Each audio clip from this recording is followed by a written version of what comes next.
Eu vou conversar agora com a médica endocrinologista, a doutora Patrícia Salles, que tenho um grande prazer em receber. Ela já vem assim com duas grandes recomendações. Já entrevistei ela, sei que é competentíssima, admiro muito ela. O pai, meu querido amigo, professor universitário, grande médico, doutor Osmário Jorge Salles. E um outro saudoso médico, amigo meu, doutor Elcimar Coutinho. Então, Patrícia, você sabe que aqui você é sempre muitíssimo bem recebida pela sua competência, pelo seu trabalho, por tudo. Você está bem? Está tudo bem com você? Tudo bem, Mário? Um prazer estar aqui. Obrigada pelo convite.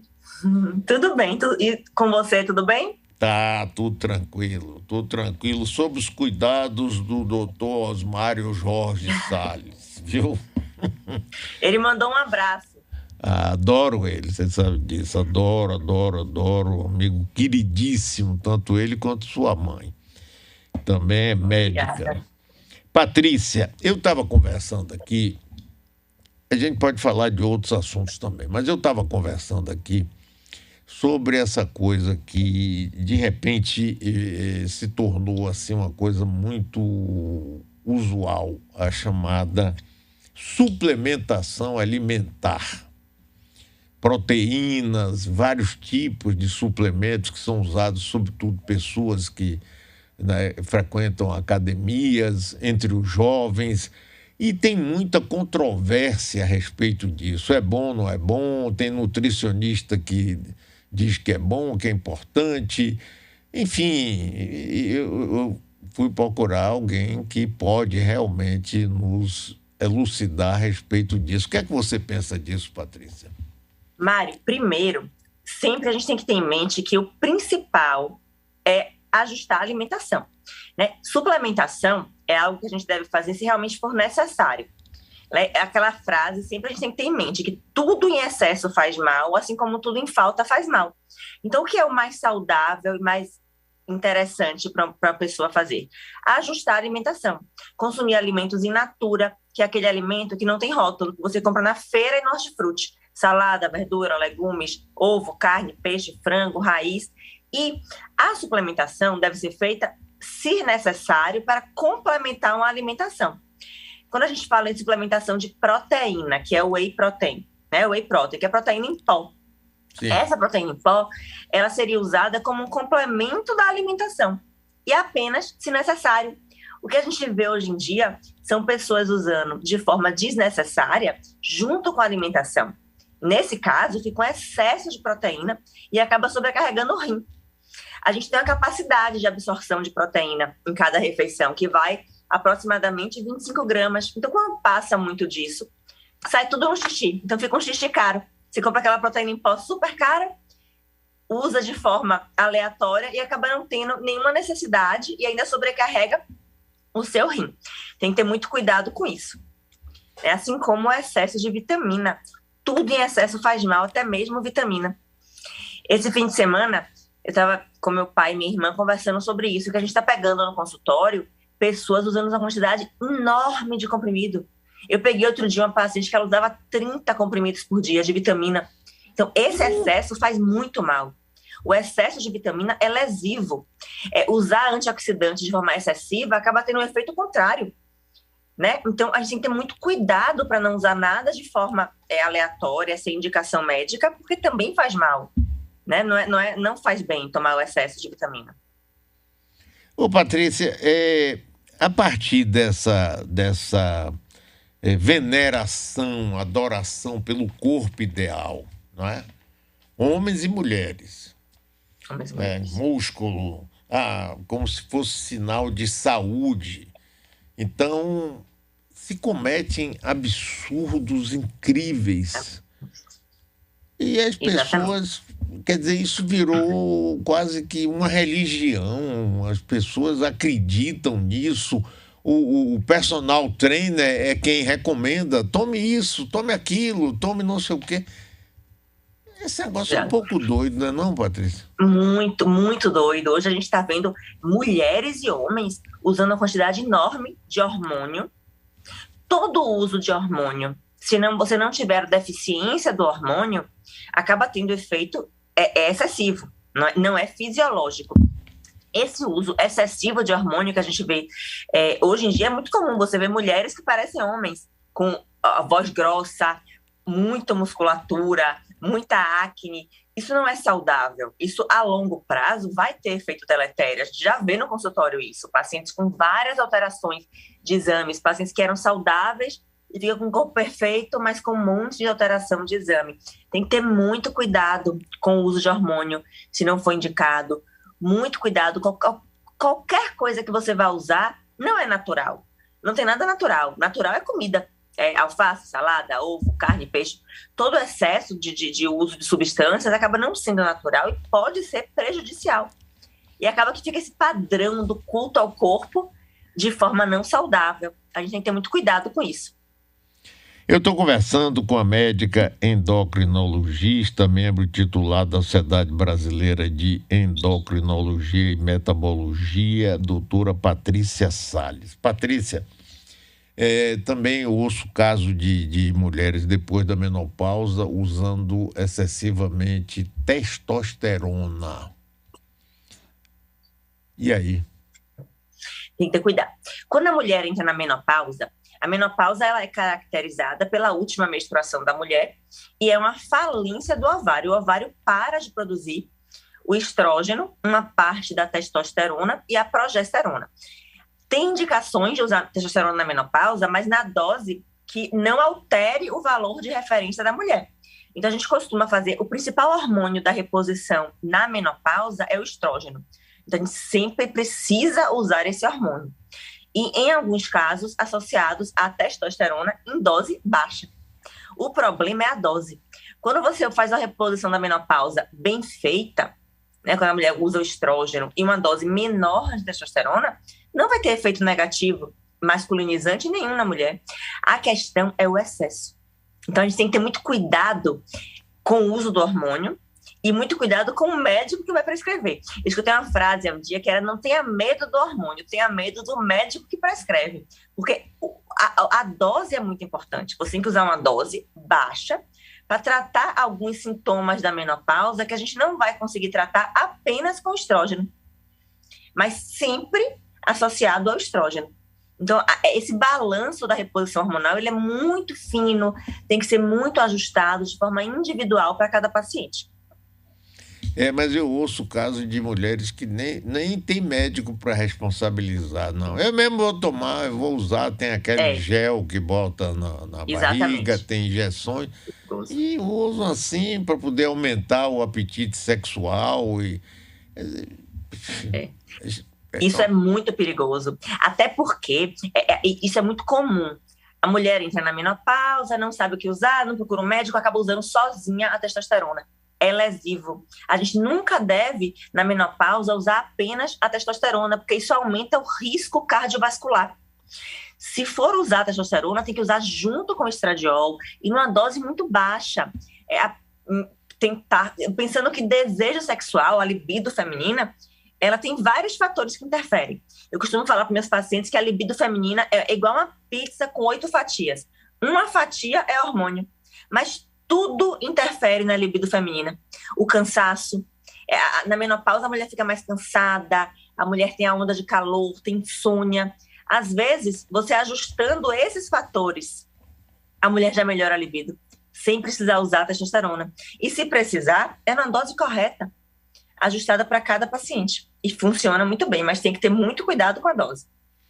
Patrícia, também tem um aspecto psicológico, eu não sei se continua, mas eu me lembro, porque eu sou muito velhão e eu via histórias há muitos anos, de que tem um efeito psicológico. Muitas mulheres, quando elas entram na menopausa, elas ficam achando que o sexo morreu para elas, porque elas não podem mais procriar. Aquela velha coisa ancestral, né, de que a função principal do sexo na mulher não é o prazer, é a reprodução.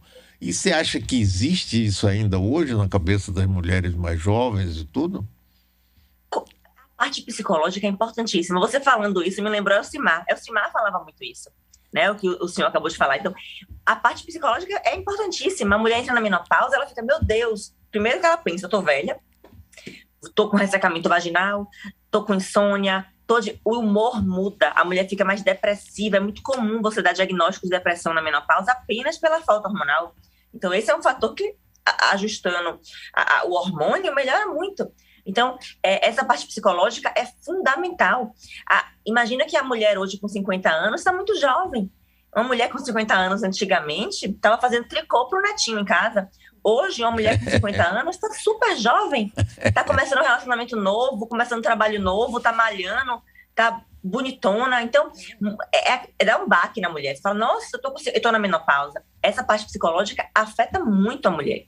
E junto com a parte psicológica, o cansaço, a depressão, a labilidade emocional que a menopausa causa. Então, você conseguindo melhorar isso, melhora muito a qualidade de vida. O Dr. Elcimar falava uma frase, que o tratamento da menopausa para a mulher, ele é revigorante para o médico. Porque quando você consegue, você muda a vida da mulher. Ela volta a ter qualidade de vida, ela volta a dormir bem, ela volta a malhar com rendimento bom, ela volta a ter ânimo para as atividades do dia e, consequentemente, melhora também a parte sexual. Patrícia, rapaz, é fantástico. Eu gosto muito de conversar com a doutora Patrícia. Vamos falar agora um pouquinho sobre diabetes. Essa pandemia, de certa forma, trouxe muitas complicações e uma delas, a obesidade, né? Pessoas em casa, comendo um bocado de porcaria o dia todo, aquele negócio, papapá, pipipi. E a diabetes parece que está estourando assim. É isso mesmo ou não, Patrícia? Como é? Por quê? Hoje, a principal causa do diabetes mellitus tipo 2 é a obesidade. Então, na pandemia, o que aconteceu com as pessoas? Né? Quando começou, logo em 2020, todo mundo em casa, todo mundo começou a fazer o quê? Saiu da rotina, começa a comer mais, assistir vídeo no Instagram, jantares demorados, bebida alcoólica aumentou muito o consumo. A gente costuma falar que aumentou o consumo de comer com a mão. O que é comer com a mão? Tá em casa, toda hora passa na cozinha e pega uma besteirinha. E dessa forma você fica comendo o dia inteiro. A obesidade aumentou considerável, as pessoas começaram a ganhar muito peso por excesso de alimentação e também pararam a atividade física. Muitas pessoas pararam completamente a atividade física. Então, isso fez com que a pessoa ficasse com mais alimentação e menos gasto energético diário com a atividade física. Não só a atividade física voluntária. Tem 2 tipos de atividade física. A voluntária, que é aquela que você coloca o tênis e vai malhar, e a involuntária, que é ir caminhar no shopping, subir uma escada em vez do elevador, ir andando até a padaria para comprar pão, parar o carro no estacionamento, andar até o trabalho. Então, essa atividade física diminuiu. As pessoas ficaram deitadas no sofá, vendo filme, ou só em casa, né? No máximo ia da cozinha para o quarto, sala, cozinha. Isso causou um aumento considerável de peso na população, de sedentarismo. Então, combinou o excesso de peso com sedentarismo, aumenta a diabetes. Então, a gente tem que pensar que tem outras doenças acontecendo e tentar manter o estilo de vida saudável. Até porque você fazendo atividade física e comendo bem, você protege também contra infecções mais graves. Então, é importante ter esse estilo de vida saudável. Doutora Patrícia, aqui é Nardelli. Eu vou ler a pergunta de... Deixa eu ver, acabei de perder. Lan, ela quer saber se o ideal é fazer reposição de hormônio sintético ou bioidêntico. O hormônio, sim, assim, a gente tem hoje opções interessantes de hormônio. O mais importante do que pensar em ser sintético ou bioidêntico é pensar na via. Eu não recomendo o uso do hormônio por via oral numa mulher na menopausa, porque o estrógeno por via oral ele pode ter alguns efeitos colaterais negativos. Então, a gente acaba optando pelo gel ou pelo implante. Nesse caso, esse estrógeno seria bioidêntico, então acaba sendo um pouquinho mais interessante. Mas tanto o estrógeno sintético quanto o bioidêntico, o mais importante é avaliar a via de administração e a dose correta. Doutora Patrícia, tudo bom? Aqui é a Vitória. A gente tem pergunta também de um ouvinte. Natécia Brandão, diz o seguinte: doutora Patrícia, a perda de peso, ficando muito magrinho, em um homem de 63 anos, sem queixas aparentes, deve consultar o endocrinologista ou qual especialista? Obrigada. Sim. Tudo bem? Bom dia. A perda de peso sem causa aparente precisa sim passar por um médico, porque a gente tem que descartar alguma condição patológica, alguma doença que esteja levando essa perda de peso. Se possível, consultar com o endocrinologista seria o ideal.